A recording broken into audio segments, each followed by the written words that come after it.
What's going on, everybody? It's your boy Gage. Welcome to the channel. Today, I'm excited to show you my Toxtricity VMAX deck profile, but before I do, I have an exciting announcement. I am now officially sponsored by TCG Player, the world's largest online marketplace for buying and selling trading cards. So if you do plan on purchasing cards in the near future, please feel free to use my affiliate link down below to help out this small but humble channel. Now, without further ado, I'm just going to hop right into the profile. So we're going to start off with the big boy himself, 3 copies of Toxtricity VMAX. First and foremost, just look at the artwork. Pokemon has really been knocking it out of the park in terms of their full arts and just the artwork in general. So kudos to them because Toxtricity is badass, and this card is just, and the deck itself is just really awesome. So the strategy of the deck is relatively simple. Toxtricity VMAX has the Gmax Riot attack, which lets you do 160 damage for 2 lightning energy and 1 colorless. However, if your opponent's active Pokemon is poisoned, this attack does 80 more damage. So the name of the game is essentially just trying to get your opponent's active Pokemon poisoned, load up the Toxtricity, and then swing for some big damage. The Toxtricity is going to be able to knock out most Vs in the game, as well as 2-hit knocking out VMAXs. And even if the Toxtricity isn't able to knock out the Pokemon, because we are doing a lot of poison to them, they are going to be put in predicaments where they may have to swap out in order to actually cure their status condition. So they may have to switch out a Pokemon that they might not want to. And so I love this deck because even though it's simple, it has the ability to steal games because Toxtricity hits hard, and that poison damage does rack up a lot over time. So people have to be very wary of that. And so 3 copies of the VMAX are imperative for making that happen. And now to talk about the V. So I have 3 copies of the Toxtricity V with Energize and 1 Toxtricity V with Poison Jab. So you want to play 4 copies. 3 copies of the one that has Energize is more ideal just because Energize for 1 energy lets you attach a electric energy from the discard pile to itself. So that is really good at accelerating energy. However, you do still want to have the one with Poison Jab because for 1 energy, your opponent's active Pokemon is now poisoned. So if you did need to find a way to be able to poison the opponent's Pokemon and then maybe evolve this one into the VMAX and then swing for damage that way, it is an option. However, there are other cards that we are playing in the deck that actually helps to create that poison damage without us having to commit to an attack. So I found as though the 3-1 line works really well, and I highly recommend it.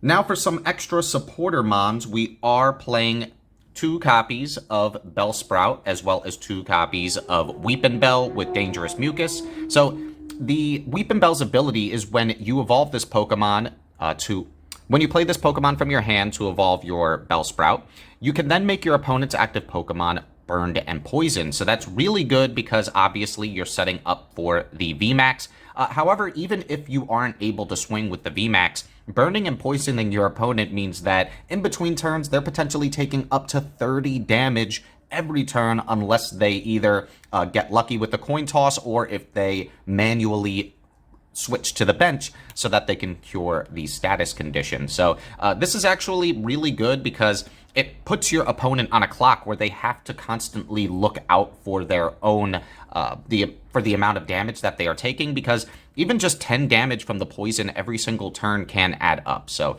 2 copies of each has worked well for me. And now for some extra supporter mons, I am playing 2 copies of Mareep and 2 copies of Flappy from Evolving Skies. This has the Flappy has Dynamotor, which once during your turn, you can attach a electric energy card from the discard pile to one of your benched Pokemon. So obviously the name of the game is making sure that you can maintain your energy, accelerating it onto the VMAX as fast as possible, because that's how you're going to be able to swing for some big damage. So having at least 1 Flappy sitting in the bench is ideal so that you can constantly renew your resources. And we are playing the one Boltund V, the one Tapu Koko Prism Star, and the Dedenne GX. So, elephant in the room, we know rotation is coming up. I really just wanted to be able to show off the deck where it's at full power, just because the cards that it is playing are just so strong for the deck natively. Tapu Koko Prism Star and Dedenne specifically, just both being electric types, so they synergize well with the deck. But of course, that energy acceleration and then having a way to discard your hand and draw 6 more is so ideal. Boltund is still really good because the Electrify attack lets you search your deck for 2 lightning energies and attach them to the bench Pokemon in any way you like. So most likely after rotation, these 2 will be 2 extra copies of the Boltund. But for now, I wanted to be able to show what it's like at kind of full power because these cards are pretty ridiculous if you are able to get them off. And even the Dedenne, it's not even just for the draw support. Because it's an electric Pokemon, you can actually use the Tingly Return GX attack to do a little bit of damage, but then you can paralyze your opponent and then put this card and all energy attached to it back to the hand to use again. So that's obviously really good. You are essentially getting back the resources that you put into the Dedenne. So guys, I mean, it's just so good. They're going to be highly missed in rotation. So I definitely recommend just, adding the extra copies of the Boltund. All right, so that's it for the Mons. Quite a lot of Mons. Time to hop into the supporters. So I am playing 2 copies of Koga's Trap. Your opponent's active Pokemon is now confused and poisoned. So pretty self-explanatory. This is another way that we can get our opponent's active Pokemon poisoned, and additionally being able to confuse them is kind of like the icing on top. So I do highly recommend Koga's Trap just in case if you really needed to be able to poison your opponent's Pokemon, but you didn't have access to any more of your Weepin' Bell, or maybe you don't have access to attack with the Toxtricity V with the Poison Jab. So it's always just nice to be able to have a supporter. The reason I'm only playing 2 is because of the fact that it's a supporter, so you can only use it once per turn anyway. So 2 seems to be working just well for me. And then I'm also playing 1 copy of Rose, 1 Bird Keeper. Rose is really good energy acceleration as well. You can attach 2 basic energy cards from the discard pile to one of your VMAX. So that's really good because Flaffy, unfortunately, does not attach energy to the active Pokemon. So if you need to and you have your VMAX stuck in the active, you can go into Rose to help accelerate that energy onto it with no issues. And then, of course, Bird Keeper is still amazing. Switching your Pokemon with one of your benched and then drawing 3 cards, you are getting a decent amount of utility from that. So I always like running 1 copy in as many decks that I can play it in as possible.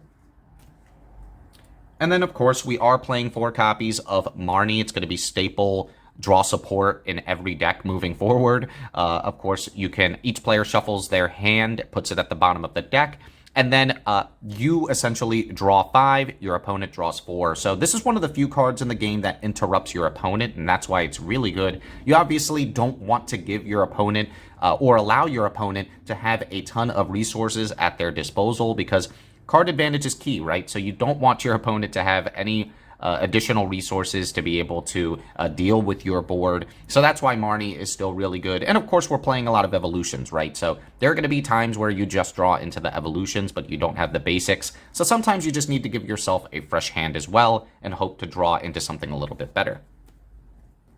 I'm also playing 4 copies of Professor's Research. Again, a staple, discard your hand, draw 7. Sometimes you really just need that fresh set of cards, and Research is able to do that.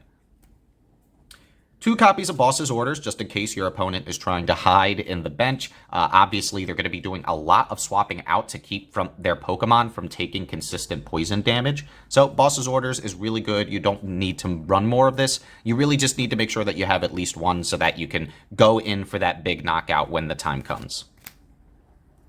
And then, of course, I'm playing Air Balloon. All of the Pokemon in the deck have 2 retreat cost or less, so the Air Balloon is really good for just giving one of the Pokemon, most likely the VMAX, a free retreat.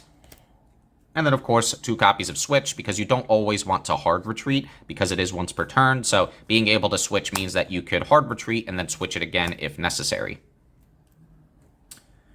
All right, and now for the item cards, I'm playing 4 copies of Quick Ball. Pretty self-explanatory. Discard a card, search for a basic mon. So this searches for your Toxtricities, your Dedenne, your Mareeps, etc. So this is pretty much going to be a staple in every deck moving forward as well. So definitely get your copies of these if you don't have them already. And we're playing an Evolution deck, so playing 4 copies of Evolution Incense is pretty ideal. You just want to make sure that you have access to searchers so that you can actually get the mons that you need. What's great is that it's free. You don't have to discard a card, so that's why I really like it. And of course, I would be playing more copies of Pokemon Communication, but unfortunately that will be rotating out. So I'm trying to make sure that I'm playing as many of these as possible, but of course I am still playing 2 copies of the Communication. Yeah, this card is definitely going to be missed in rotation, especially for evolution-based decks, because we really just like to be able to swap the Pokemon in our hand with a Pokemon in the deck, because if we did have just a VMAX sitting on our hand, you could trade it out for the V.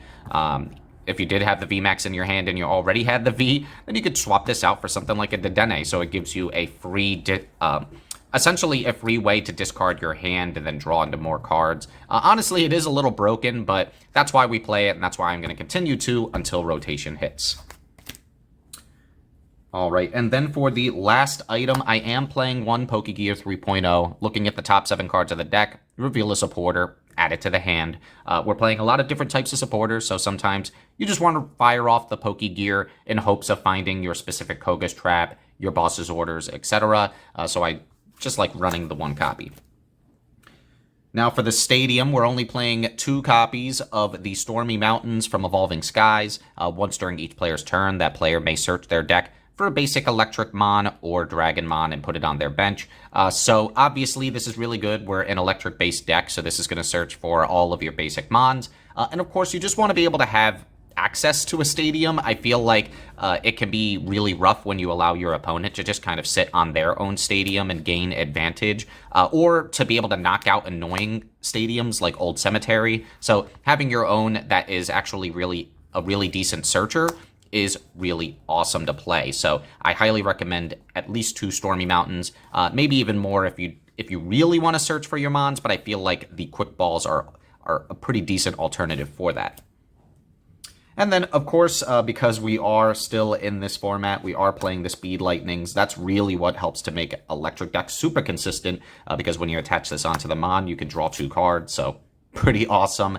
And then, of course, the 8 basic energies, which will, of course, these will end up becoming 4 basic energies post-rotation. So, guys, that is pretty much it for the deck profile. Thank you so much for sticking around and watching. If you haven't already, please remember to like and subscribe. Comment down below what text that you are playing and what you are thinking for post-rotation. And until next time, GG.